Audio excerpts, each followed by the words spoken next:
नमस्कार दोस्तों, आप देख रहे हैं सूरज न्यूज डिजिटल, जहां आपको मिलती है बिहार से जुड़ी सबसे तेज, सटीक और भरोसेमंद खबरें। चलते हैं सीधे आज की टॉप हेडलाइंस की ओर। एनईईटी प्रदर्शनकारियों पर दर्ज केस होंगे वापस। एनईईटी पेपर लीक के विरोध में प्रदर्शन करने वाले छात्रों के लिए बड़ी राहत की खबर है।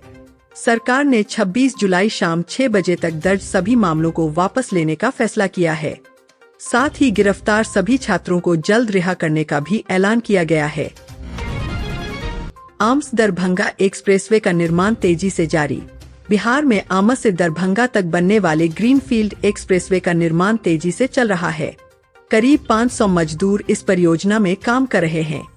सड़क बनने के बाद कई जिलों के लोगों का सफर आसान होगा और आने जाने में समय की बचत होगी। सोना और चांदी की कीमतों में गिरावट। सोना और चांदी खरीदने की योजना बना रहे लोगों के लिए राहत की खबर है। दोनों की कीमतों में अच्छी गिरावट दर्ज की गई है। बाजार में दाम कम होने से ग्राहकों को फायदा मिलेगा और खरीदारी बढ़ने की उम्मीद भी जताई जा रही है। प्रदर्शनकारियों के मुद्दे पर सीजेपी का बड़ा बयान।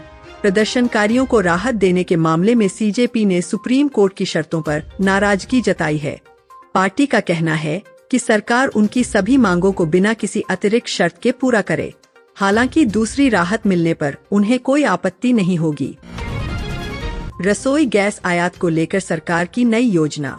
केंद्र सरकार ने रसोई गैस की आपूर्ति को मजबूत बनाने के लिए नई तैयारी शुरू कर दी है। वर्ष 2027 से एलपीजी का बड़ा हिस्सा अमेरिका से खरीदने की योजना बनाई गई है, जिससे ऊर्जा सुरक्षा बढ़ेगी और दूसरे देशों पर निर्भरता कम होगी। दिल्ली की महिलाओं को हर महीने 2,500 रुपए मिलेंगे। दिल्ली सरकार ने महिलाओं को आर्थिक सहायता देने वाली बड़ी योजना को मंजूरी दे दी है। इस योजना के तहत पात्र महिलाओं को हर महीने 2,500 रुपए दिए जाएंगे।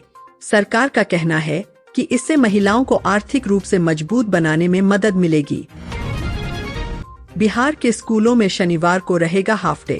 बिहार के छात्रों और शिक्षकों के लिए बड़ी खबर है। अब राज्य के सभी स्कूलों में शनिवार को केवल आधे दिन की पढ़ाई होगी। मुख्यमंत्री ने बताया कि यह फैसला नई शिक्षा नीति और लंबे समय से उठ रही मांग को ध्यान में रखकर लिया गया है। पेपर लीक मामलों के लिए 3 नए स्पेशल कोर्ट। बिहार में पेपर लीक मामलों की जल्द सुनवाई के लिए पटना, लखीसराय और पूर्णिया में 3 नए फास्ट ट्रैक स्पेशल कोर्ट बनाए गए हैं। इन अदालतों में रोज सुनवाई होगी और 3 महीने के भीतर फैसला सुनाने की कोशिश की जाएगी। तेजस्वी यादव ने अफसर पर कार्रवाई की मांग की। सीवान में छात्रों के प्रदर्शन के दौरान हुई घटना को लेकर नेता प्रतिपक्ष तेजस्वी यादव ने संबंधित अधिकारी पर कार्रवाई की मांग की है। उन्होंने कहा कि पूरे मामले की निष्पक्ष जांच होनी चाहिए और दोषी लोगों के खिलाफ सख्त कदम उठाए जाने चाहिए। श्रावणी मेले के लिए 12 जोड़ी स्पेशल ट्रेनें। श्रावणी मेले में बाबा बैद्यनाथ धाम जाने वाले श्रद्धालुओं की सुविधा के लिए रेलवे ने 12 जोड़ी स्पेशल ट्रेनों के संचालन का फैसला लिया है। इन ट्रेनों से बिहार, झारखंड सहित कई राज्यों के यात्रियों को यात्रा करने में बड़ी राहत मिलेगी। बांकीपुर उपचुनाव से पहले नीतीश कुमार की अपील। बांकीपुर विधानसभा उपचुनाव से पहले पूर्व मुख्यमंत्री नीतीश कुमार ने जनता के नाम वीडियो संदेश जारी किया है। उन्होंने मतदाताओं से एनडीए प्रत्याशी के पक्ष में मतदान करने की अपील करते हुए विकास और स्थिर सरकार के लिए समर्थन मांगा है।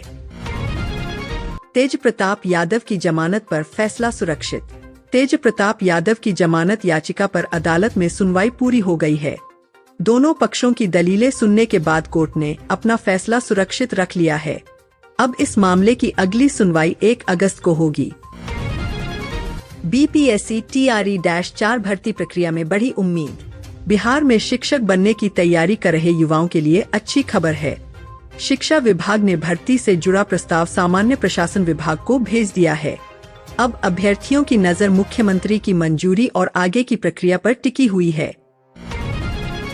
बिहार हिंसा में 157 अधिकारी घायल। बिहार में हुई हिंसा के दौरान कई सरकारी अधिकारी गंभीर रूप से घायल हुए हैं। एक बीडीओ की आंख भी क्षतिग्रस्त हो गई।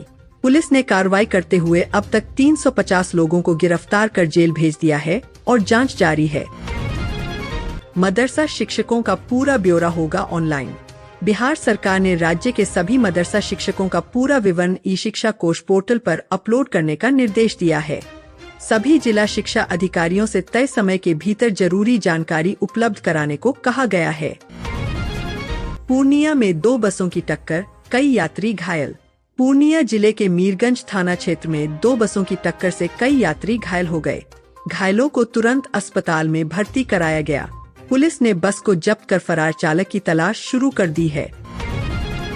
मुजफ्फरपुर डिपो को मिली 22 नई एसी बसें। बिहार राज्य पथ परिवहन निगम ने मुजफ्फरपुर डिपो को 22 नई लग्जरी एसी बसें दी हैं।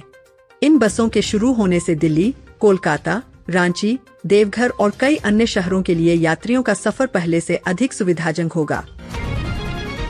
राष्ट्रीय राजमार्ग पर शिकायत का मिलेगा तुरंत समाधान। राष्ट्रीय राजमार्ग पर यात्रा करने वाले लोगों के लिए राहत की खबर है।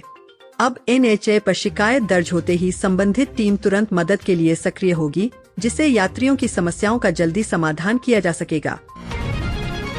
मेटा और एक्स पर कानूनी कार्रवाई का रास्ता साफ। केंद्रीय मंत्री नितिन गडकरी से जुड़े मामले में मेटा और एक्स के खिलाफ मुकदमा चलाने की मंजूरी मिल गई है। अब इस मामले में कानूनी प्रक्रिया आगे बढ़ेगी और संबंधित अदालत में सुनवाई की जाएगी।